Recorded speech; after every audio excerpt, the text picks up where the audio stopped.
Welcome to College Football Roundtable, your source for college football coverage, including major storylines, playoffs, can't miss game previews, and picks each week.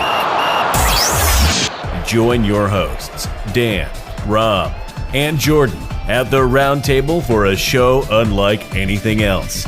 As for Football presents the College Football Roundtable.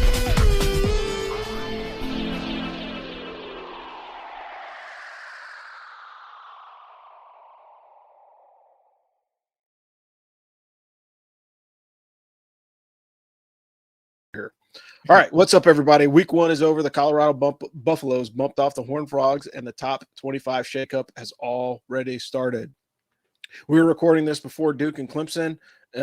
Hey, unless you're Darius Rucker, I think he's the only person that's calling for Duke to win that football game. But that's pretty much how it goes. And maybe FSU is for real. They won a shootout last night against LSU. At least the first half was. And then, talent and depth chart clearly took over in that one. What's up, Trash Talkers? Welcome back to the College Football Roundtable. Or if you could prefer, you could still call it Ring Knocker Radio. And again, it's Ring Knocker Central here. Joe is down. And hopefully we'll get him back on the show pretty soon because we need his voice because his delivery allows us to have a little bit more humor. And right now you've got 3 lieutenants facing in each of the cardinal directions. Again, all we need is a 4th and we would be completely lost. But I'm your host, Rob, in Fayetteville, North Carolina. I got Dano Ikebesa calling out of coastal Connecticut. And we've got the notorious ZOP joining us today. He's always a good fill-in guest, but he also has some great analysis and insights. So what did you guys end up watching this weekend?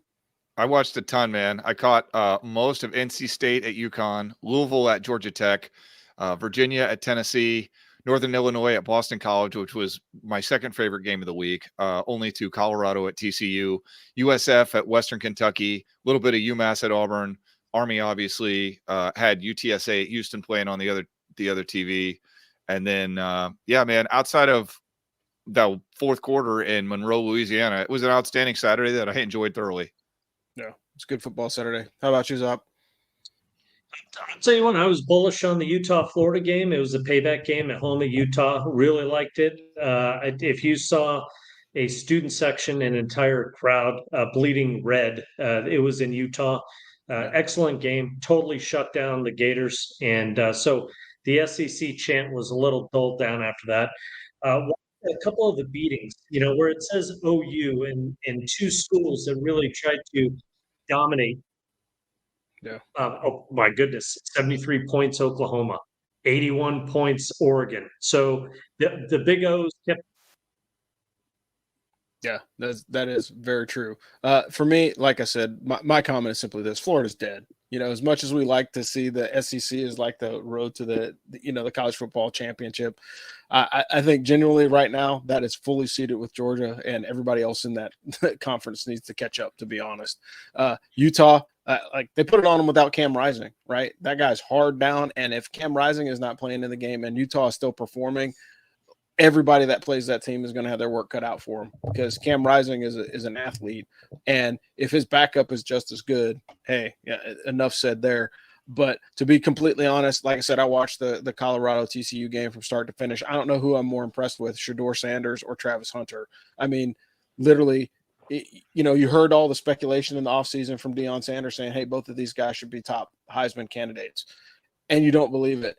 That was one game and early in the season, but if they can continue to play the way that they played against those 2 games, those guys are tremendous athletes, man. Shedeur Sanders, 510 yards, set the passing record for Colorado. There's been no other quarterback at that university that's thrown that much, and they had 4 receivers with 100 yards receiving.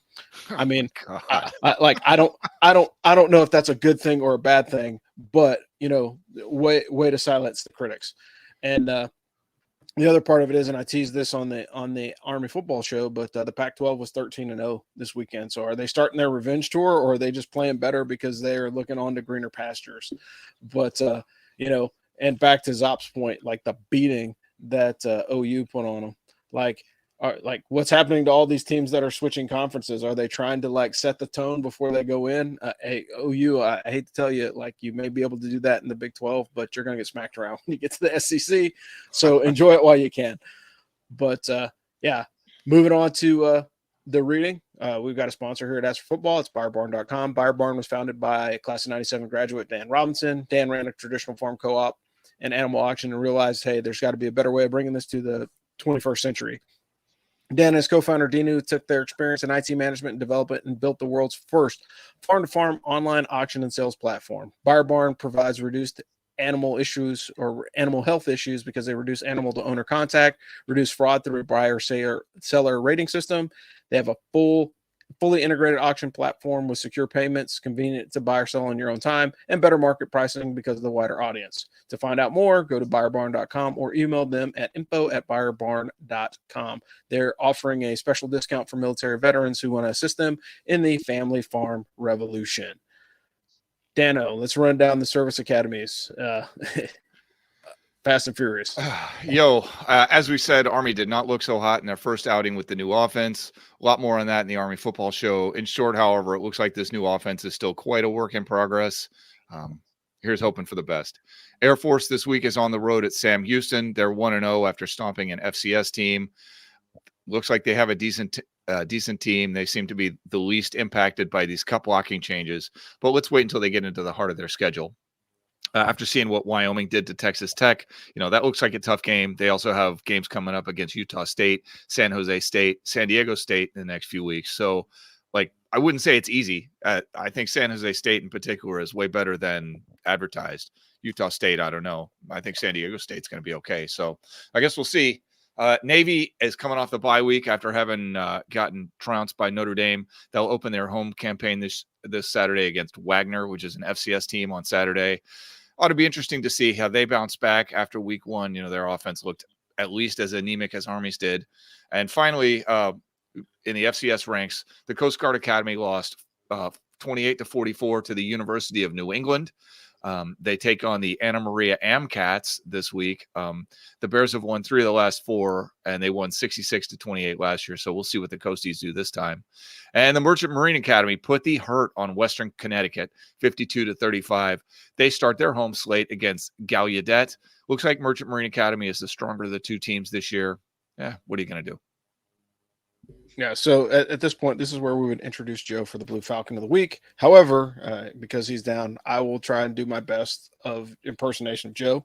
So, Blue Falcon of the Week is Coach Brian Kelly from LSU. I don't know if you saw the press when my man comes out and goes, hey, look, we're going to put a beating on FSU.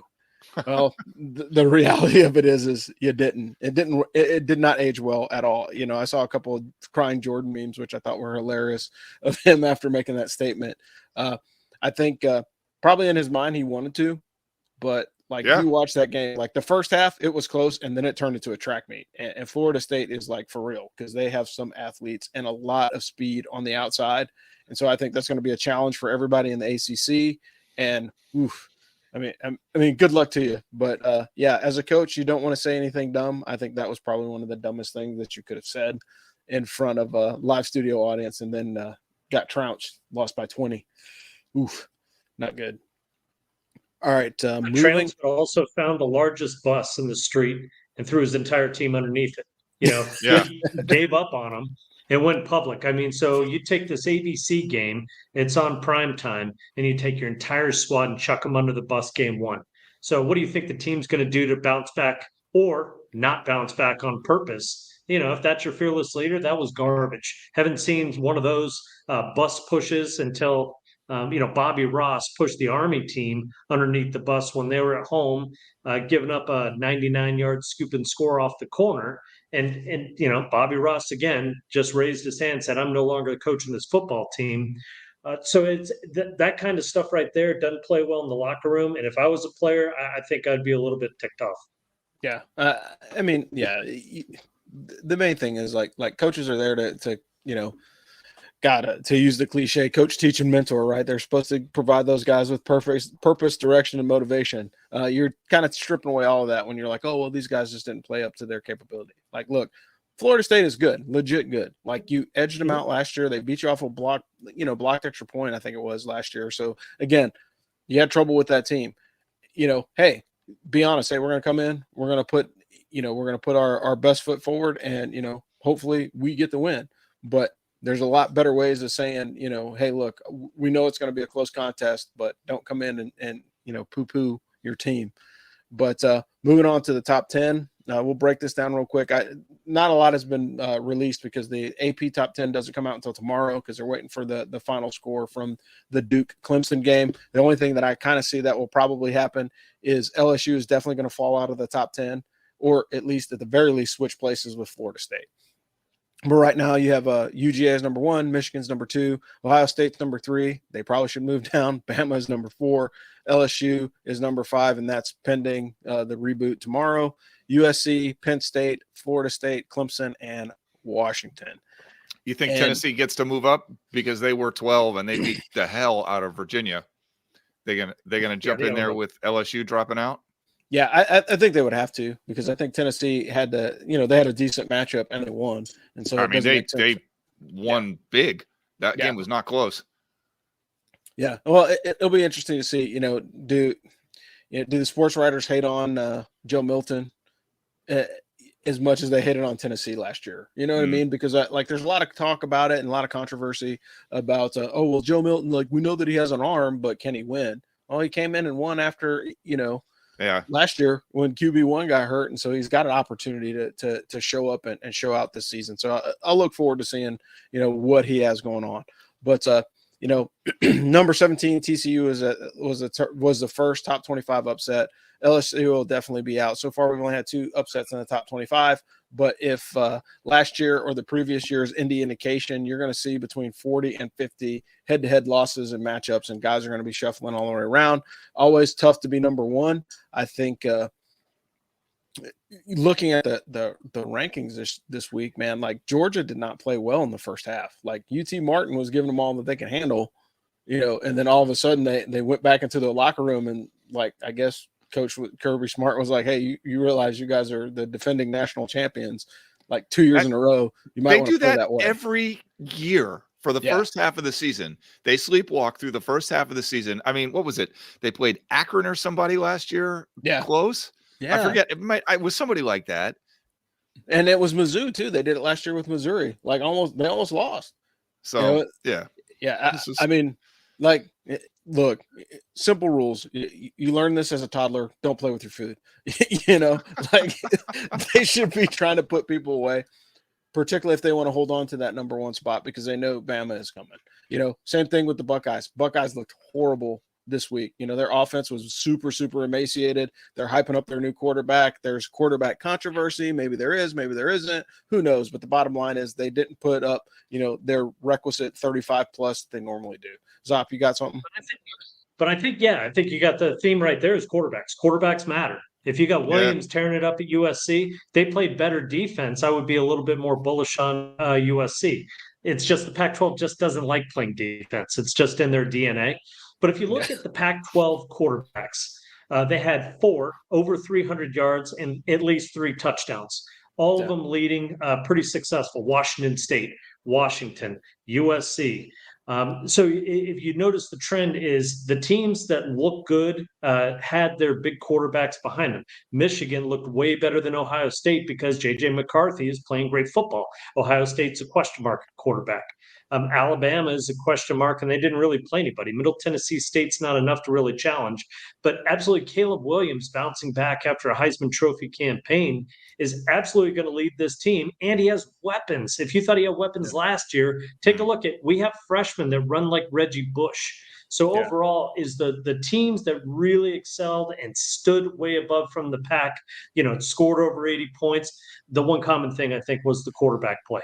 Yeah, I would agree with you on that. And I think it's more and more we're starting to see that, and this dives right into the conversation of the topic for today. The topic for today is, okay, let's be real. Is this the year of the transfer portal? And the reason why I say that is because look at everything that has gone on in college football in the last year. If you would have told me, and I will say this because, again, a lot of people are giving credit where credit is due. Let's give it to Colorado. They won the game. They played a good football contest. Again, defense in the Big 12 or the Pac-12 is null and void. So, the 12, and that means 12 touchdowns between 2 teams. We understand that. But the Pac-2. but look at what happened overall with how Deion Sanders was able to build that team. Like, he let 67 players go, had 68 transfers in, and he built a team out of nothing, and they performed. Now, TCU, yes, their coaching staff made it to the national championship last year, but they only had 10 guys that were on the team that made it to the national championship last year. So for people to make that comparison, like, oh my gosh, Colorado beat last year's runner-up, I think that's a bit quarterback gone. Yeah, quarterback gone. Yeah, it goes back to just another one. He's got a brand new guy in there, and to really put it all together, I liked what Deion did. And the thing is, I was not on that train. I thought TCU would be able to win by 7-10 points at home. I knew that there was going to be an outrageous amount of talent, but it was a heavyweight fight. I liked it back and forth. So what Deion did to put a little bubble there and bring that team together in very rapid fashion was very, very impressive. Yeah. Well, what I would say is, as part of the transfer portal, one of the advantages that a guy like Coach Prime has, there's the same thing that USC had for so many years, right? Like, I'm coming to practice and there's Snoop Dogg on the sidelines, or there's Will Ferrell. Well, if you're watching all the social media stuff that's coming out on Colorado, you've got multiple,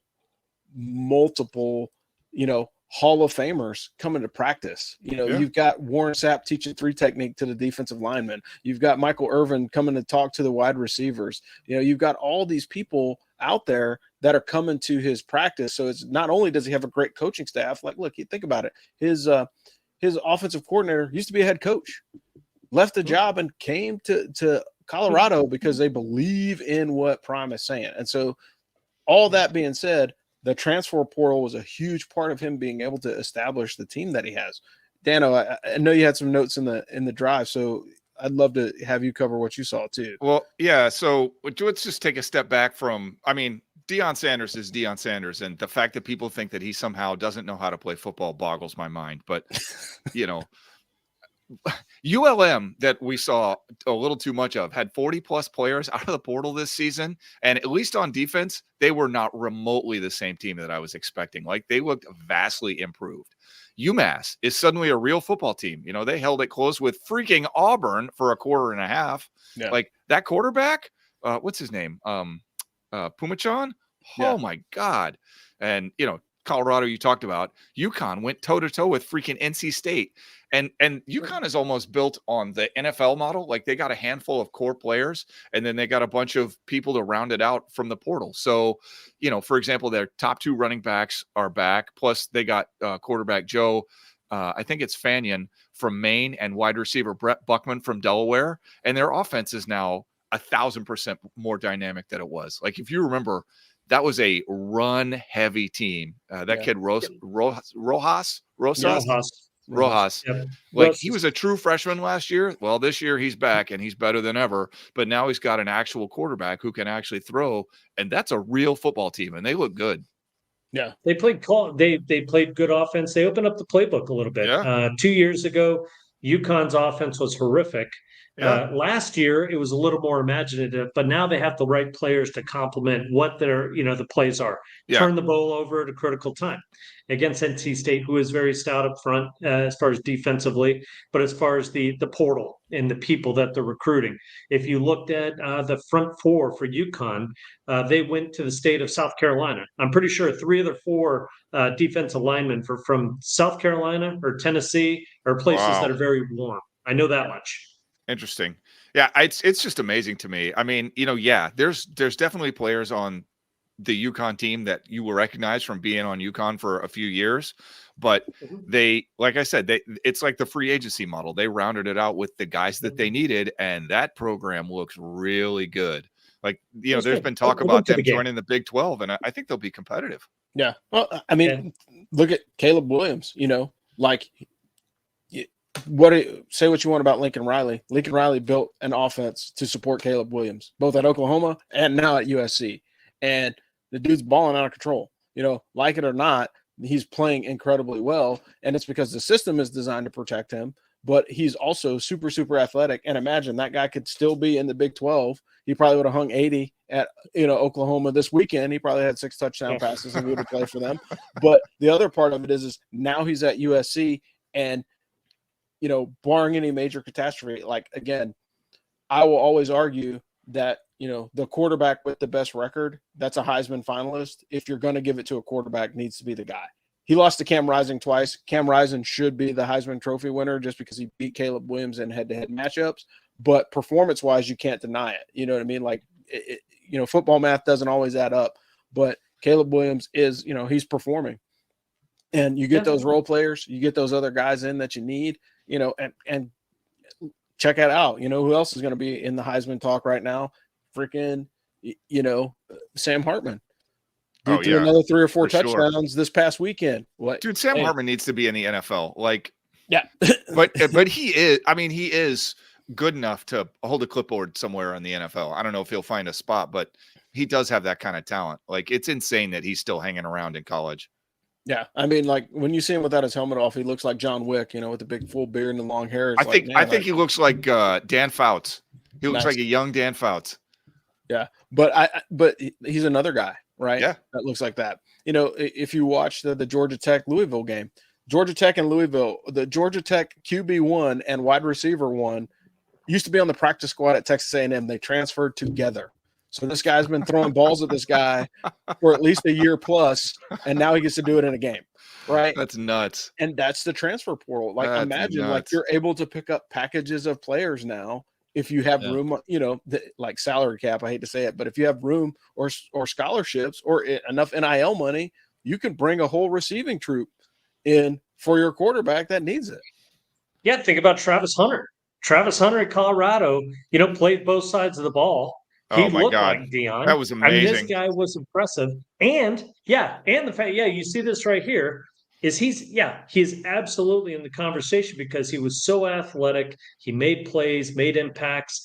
And the fact that we're not even talking about Shedeur Sanders, 510 yards, against TCU, who's typically a pretty decent, defensive team.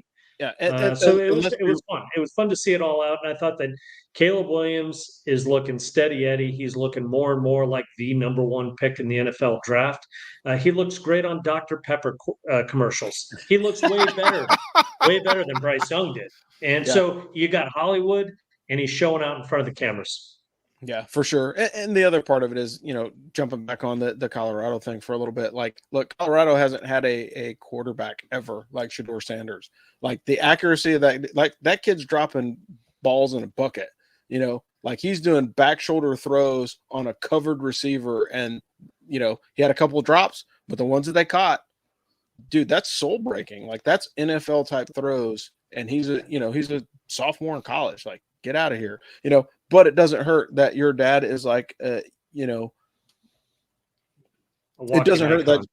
Well, yeah, it doesn't hurt that your dad can, text Tom Brady and have him call your son. It's hey, you need to work on your release and your dropbacks on your passes, right? And that's But that's really the advantage that Deion has is he gets coaches, and then he has all the other coaches that are just wanting to back him because they like him as a person. And so he's bringing in a lot of other, extraneous talent around the fringes that's helping him out. Not all coaches can say that they have that, but I also think, Lincoln Riley has done a very, very good job at keeping USC going because, again, they easily could have been also ran they're going into, they're moving to the Big 12. This is not the season for them to have a letdown because the road's only going to get tougher for them. And next year is going to be even tougher because Caleb Williams more than likely is not going to be there as they're moving into that Big 12 schedule. You want to do this commercial? Yes, please. Yes. So if you've been listening to this show, you know that Craig Oxane, Vice President of Residential Lending for Draper and Kramer in Chicago, is one of our sponsors. He's a member of the West Point class of 1994, can lend in all 50 states, but based out of Chicago. Guys, this mortgage process is super confusing. You got interest rates moving all over the place. You got people trying to make a buck off you. You got to sign 2 inches worth of paperwork when you get your house.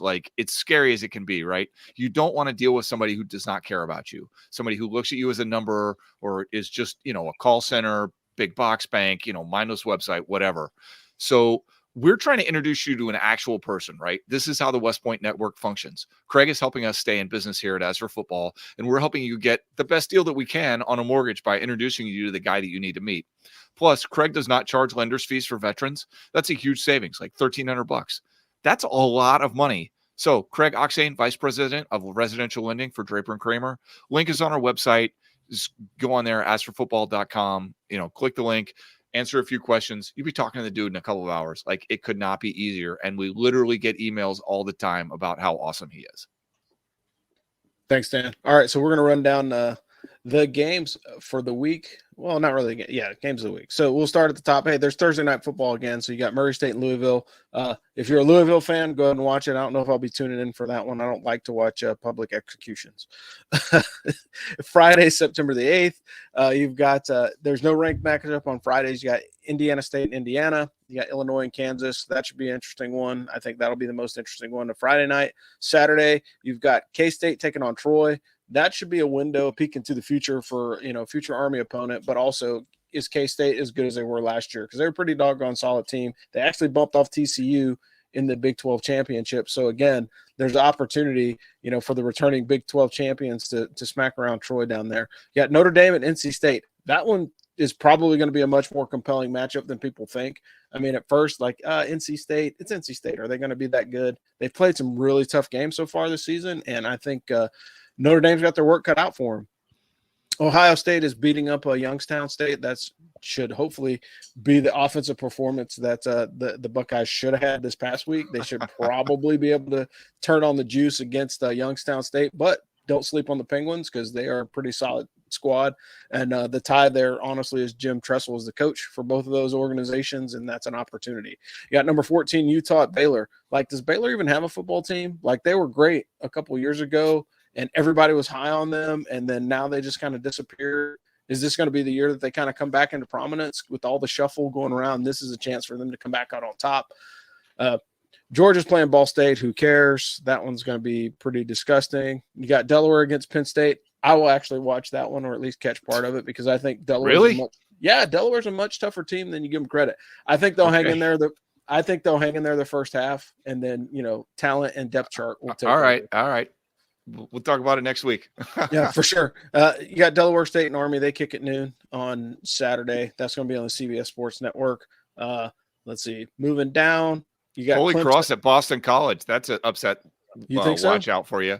I don't know, man. Boston College looked god awful last week. Yeah. Well, I mean, Holy Cross is one of the better FCS programs. They're like tops of the Patriot League. So that's a possibility, battling Worcester. Right now, you've got Nebraska and Colorado. That's not a ranked matchup, but I think Matt Rule's got some work to do, man.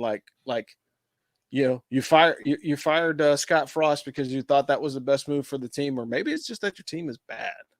Maybe there's a recruiting problem in Nebraska. I don't think the Cornhuskers will ever get back to prominence without some major changes here soon. You got Clemson and Charleston University of Charleston, South Carolina. That's going to be terrible. It's going to be a beating. We got UNLV at Michigan. How does that even happen? I know UNLV was more for basketball. You've got Texas A&M at Miami. I like it. Yeah, that should be an interesting one for sure, because Texas A&M is they're ranked 23rd. Expect to see them fall out of the top 25 because Miami is usually hot in the first half of the season and they fall apart about midway. You got Miami of Ohio at UMass. Dano, that's my must-watch game. Dude, I'm fascinated by UMass's resurgence. I'm totally interested. I don't know if I'll be home by then, but I would like to watch that one. Yeah, I think it's a good game. UMass is actually quietly playing well, so I think that'll be an interesting matchup. Miami of Ohio, the old Red Hawks, man. If you're a Steelers fan, then that's where old Ben Roethlisberger came from way back in the day. I'm dating myself by saying that. You got a ranked matchup with Ole Miss and Tulane. That's number 22 taking on number 24 at 3:30 on ESPN. You got Wagner at Navy. That should be a beating in theory, but I mean, all things considered, of the offenses of the service academies, Navy's looks the worst. And I think that's a fair assessment after watching them. Probably not fair to say they did play Notre Dame, but I don't know, man. They had a couple good runs, but there was no real execution in the passing game. Their offense is looking pretty emaciated. So you've got Iowa and Iowa State. Iowa realized that they can play during the daytime, which is surprising, but because normally when you play at Kinnick Stadium, you got your work cut out for you. That You game is usually pretty good though. Iowa State. Yeah, it usually is, but like when it's at night, you get all bluesy when they turn out the lights and they wave to the kids in the hospital, and the opposing team gets all emotional, and then they get whipped in the second half. I think that's by design, but definitely seen that happen on more than one occasion. Moving down, you've got Tulsa at Washington. Can old Michael Penix Jr. show up again and create? Tulsa again? Tulsa's one of those teams that's like, are they good? Are they not good? We'll see. Everybody's favorite ESPN Plus matchup, Dando, is going to be Tennessee at Austin Peay. So if you don't have the Plus, you are not watching it. So thank you. I'll just read that one. Read about that one in the paper. You can always watch it on Gamecast on your laptop and just watch the pictures move. You've got App State and North Carolina. Hey, old Boone, North Carolina coming out to Raleigh. I mean, UNC looked good. Can Drake May hold it up? Because we know that App State has been known to upset a Power 5 school. So that would be an interesting game. Let's see. Moving on into the early evenings, you got SMU at Oklahoma. I mean, that's a matchup 20 years ago that we cared about. Maybe not so much today. You've got number 15 Oregon against Texas Tech. Oof. Can Texas Tech bounce back? Like they lost a close one in overtime to Wyoming, and they have the Ducks. That one's going to be an interesting one. I think what was it? Mario Cristobal's offensive coordinator has like some kind of deal going on where they have to score a minimum of 25 points a game. So we'll see if he can keep that up. Ranked on ranked matchup, you got number 11 Texas at number 4 Alabama. So you've got known quantity at quarterback at Texas and Quinn Ewers, and then you have unknown quantity at QB1 at Alabama. After Alabama hanks 50, the headline is going to read, Bama is back. Bama is my sleeper team this year. What a world. Yeah.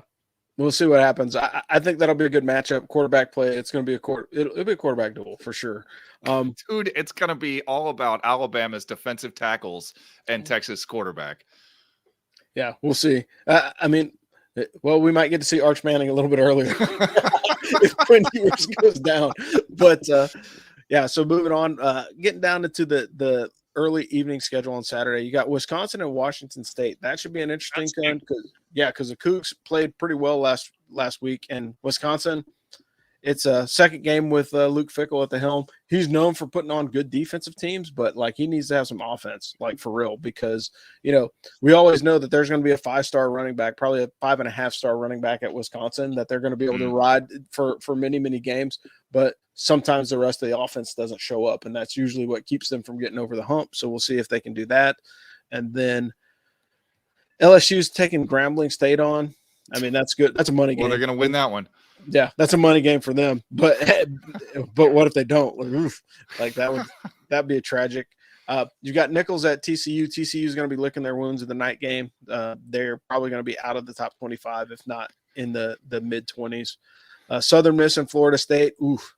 Sorry, Southern Miss. Like, strap it on because you're going to be taking a ride because I think there's a lot of speed at Florida State, and they're just going to put it on them. UC Davis at Oregon State. That's the Pac-12 after dark. I don't think anybody's going to be staying up late for that one. For those of you that are diehard USC fans, they are kicking at 10:30 p.m. on Fox against Stanford. How about those? Auburn at Cal. 10:30 kick. This is why there's no Pac-12. It has nothing to do with anything except Stanford at USC kicking at 10:30 p.m. Eastern time. Yeah, that's why the Pac-12 died. Yeah, you've got your number 6 ranked team playing at 10:30. 10:30 p.m. Yeah, that's it's 7:30 on the left coast. Yeah, we get it, but who's going to watch that game? I mean, listen, something like 10% of the country lives in the greater New York area. Add in DC and Atlanta, not to mention the 3 cities area then there in North Carolina, and you're talking what 50% of the country is not even going to get a chance to see it. I mean, that's madness. Yeah. And hence the East Coast bias. Yeah. There it is. Nobody gets to watch all the fun that's going on. I mean, UCLA playing San Diego State in Snapdragon Stadium. I mean, who doesn't want to wait up for that? Yeah. I would be there. At least I'm a Bruins fan. I would not wait up for the Trojans. Sorry.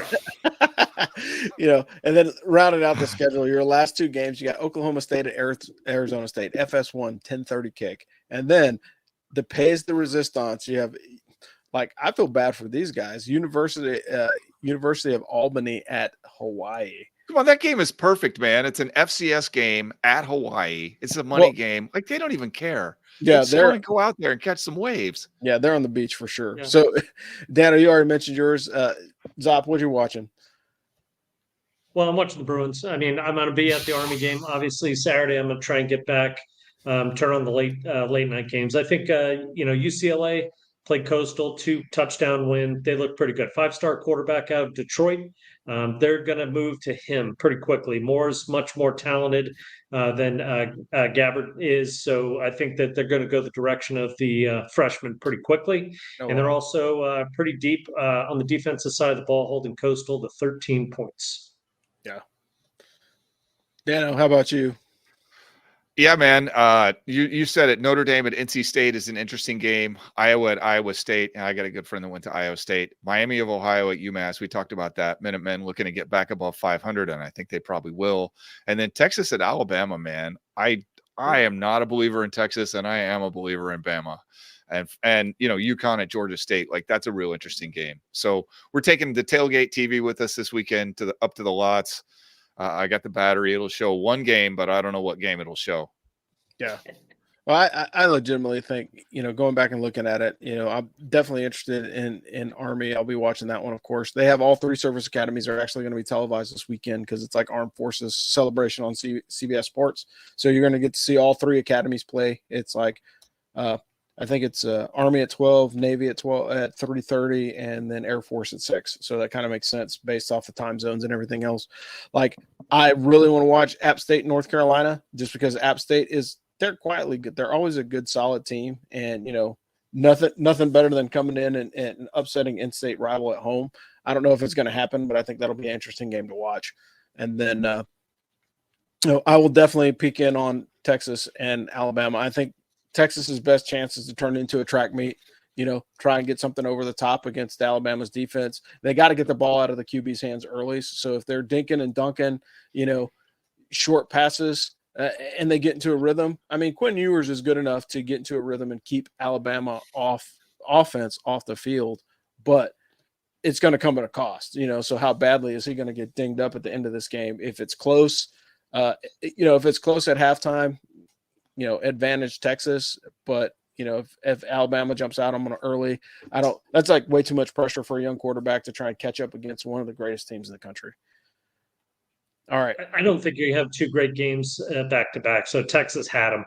Texas, they had them last year. But as far as if you're going to go and say Saban's going to let them get that close 2 years in a row, I think you're fooling yourself. Yeah. I like the sleeper games. I like the Mississippi Tulane game. I think that's going to be really fun to watch. And I do like the U against Texas A&M. Nice. All right. So let's go to weekly locks. Weekly locks. Dano, you're up. I went 1-2 last week. UConn covered against NC State, but UTSA at Houston and Army at Louisiana Monroe both went way under early in the season. I don't know what I was thinking, but here we are. Offenses just aren't there yet. My picks this week, Colorado -2.5 at home versus Nebraska. I don't even understand that line. Like, what? I'll take Massachusetts +7 at home against Miami of Ohio. It's tempted to smash the over of 46.5 there as well, but I think Massachusetts is going to win that one outright. It's a way better team than you think. And then Alabama giving 7 at home versus Texas. Again, at what point did the Tide become some sleeper pick to potentially win the SEC? Like, have we forgotten? They were 2 plays away from making the national championship last year, 2 in a vacuum. So tempted to take UConn at Georgia State, but we'll just leave it at 3 picks. Yeah. Okay. And for me, I went 1-2 last week. The only one that I was correct on was the Colorado game. Again, I'm gonna roll with Coach Prime again, but I'm gonna say take the under on CU Nebraska, just because I don't think that Nebraska is going to bring anything to the table points wise. And you don't think Colorado's going to hang 57.5 if Nebraska only sort of shows up? I don't know. I think they'll get into the running game a little bit more. I think we've seen the passing game. We haven't seen the running game, and I know that's one of the biggest discussion points for the Colorado offense is how well can they run. like they've run pretty well, getting the ball to the outside and moving the pocket and getting the receivers open.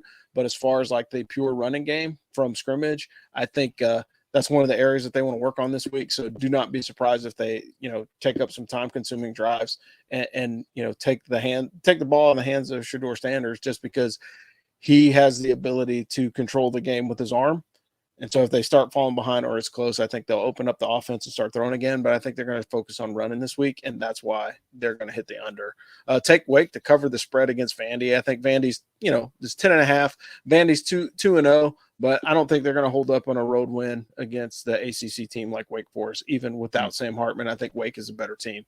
And then, of course, take the under in Notre Dame and NC State. I think Notre Dame, like their offense is good against teams that they should beat, but against a team like NC State, I think it'll be a lot tougher sledding. I think it'll be, like a 35-14 kind of game. I don't think they'll bust into the 40s this time. So we'll see. I mean, those are my picks right now. Zop, I know we're putting you on the spot. I don't know if you have any lines in front of you, but okay, well, I'm going to take just a couple. I don't know the lines, but I don't think it really matters in some of these. I'm going with the homeboys. So I'm going to go home at Michigan to score 1,000,000 points against UNLV. I'm going to take Miami at home to beat Texas A&M straight up. Don't know what the line is there. I also like Alabama. And then finally, Washington at home against Tulsa is pretty intriguing to me. I think they're playing good football already. Penix is a dominant quarterback. And then finally, I'm going to go one more. Oklahoma is going to follow up with at least 50-plus points at home against SMU. Oh, wow. Okay. Interesting. Yeah. I'd be really, really surprised if they beat SMU that badly, but I guess we'll see. Yeah. I haven't watched SMU, so that just seems amazing. But I guess, it's Oklahoma. Who knows? Yeah. Bold choices. We'll definitely get those into the Firsty Club this week, or on the Patreon as weekly locks. We'll get you in there for sure as a guest picker, Zop. Bandwagon update. So Dano is crushing it on this thing, man. Like, you may not have to ship the belt to James after all, because right now you are in the driver's seat and firmly in control. There's Matt is right behind you. So Dano's got 24 points. Matt has 20 points, and there's a 4-way tie for third place with 15 points apiece. Yeah, I had to trade out of 3 positions again this week. I took Colorado, got that big road win. Those road wins are money, man. Yeah. But I'm going to run out of trades. That's what I'm scared of. I've got 19 trades left to last me the whole season. Yeah. But I'm actually enjoying the bandwagon update. It makes me have to dig in a little bit more, just because it's like, hey, I have 3 home wins, but for some reason I only have 14 points. That's because the home wins aren't worth as much as the road wins. Yeah. The only reason I'm up right now is because Matt tried to take Army on the road to get the sure victory. And I was like, damn, I should have done that. Yeah. But again, I think that's the way to go. I like it. It's a cool way to kind of keep track of college football. But hey, folks, this brings us to the end of another college football roundtable. Hey, college football is back, so strap it on and get ready to follow your college football teams with the Ask for Football team, as well as Army and other college football coverage. Hey, look, we try and open this up. That's why we have a lot more discussions about college football writ large here on the roundtable. Again, today's topic was, holy moly, is the transfer portal legit? I think it is. I think it's going to shape the way college football is going to work out from here on out. I think now the next big talking point in the offseason is, can we get a collective bargaining agreement so we can get a new NCAA college football video game? I don't think it's going to happen. I don't think that game's going to roll out before 2026, because there's too much discussion with name, image, and likeness. Yeah, I was going to go with the collective bargaining agreement to get name, image, and likeness under control, because what are the rules? That's a real problem. Yeah. It's great. Pay the players. I'm for it. But what are the rules? Yeah, I don't think there really are. And I think that's part of the reason why, the college football game has been delayed. So the main thing is, you got all these players talking about, how do I get paid? And they're looking at it from the standpoint of, well, guys get paid $17,000 a year for NIL for Madden, but they also have an NFL license, an NFL Players Association's license, as well as a much smaller pool of people to draw from, right? So you're looking, 32 teams with, 80 players. That's only 200 plus folks. whereas there are 11,000 intercollegiate athletes just playing football. So there's no way that you're going to legitimately be able to give $17,000 a head to a college football player. Now, the upside of it is like, hey, they're putting a game with your name on it. The downside of it is like maybe you're not going to get paid that much, but you're going to be immortalized forever in this video game. And if they go to the point where you can have the custom order, like if you can have a custom ordered jacket for your slip jacket for your game, I think that goes a heck of a long way. Like for me, like if I was a college player and like I had the opportunity to get myself like and my boys from my football team on the freaking cover of a video game and hold on to that thing forever, I think that intrinsic value of that means a hell of a lot more than, a $17,000 check. But it's also hard to say that when, you've got a camera crew following Shedeur Sanders around shooting video, and tagging all the sponsors in it. So, I mean, there's kind of it's a double-edged sword to that. And hopefully, they get it worked out, because I know from a college football fan base, there's lots of people that have been waiting for this. They've been waiting for a better football simulation because, like, quite frankly, Madden doesn't change much every year. And so I think that's just another one of those things. And as the transfer portal gets live, like, is that going to become part of the college football game? So, like, you can legit transfer dudes to another school with no impact, not have to sit out a year, and then you can just completely rebuild your team. Like, that sounds exciting. Like, if that's a simulation, I want to be that coach on the simulation that's like, oh, I'm going to go to Alabama and poach their number 2 quarterback because I know he's a 5-star, Hey, listen, the graphics guys are hating you right now because, honestly, first of all, it's a free-for-all. So now you got Hartman wearing a gold helmet, and you got these. I mean, it's madness. So the graphic artist should be making the money, not the players. Yeah, but I legitimately think it's just one of those things. Like, when you look at the folks that are pulling in the most cash, it's the female athletes in sports that weren't normally making money, and like kids in high school whose parents are famous athletes. Like Bronny James is like Bronny James is not going to have to pay for college because he can just cut him a check with his NIL money. Nothing wrong with that. You only have to pay for 1 year anyway. True.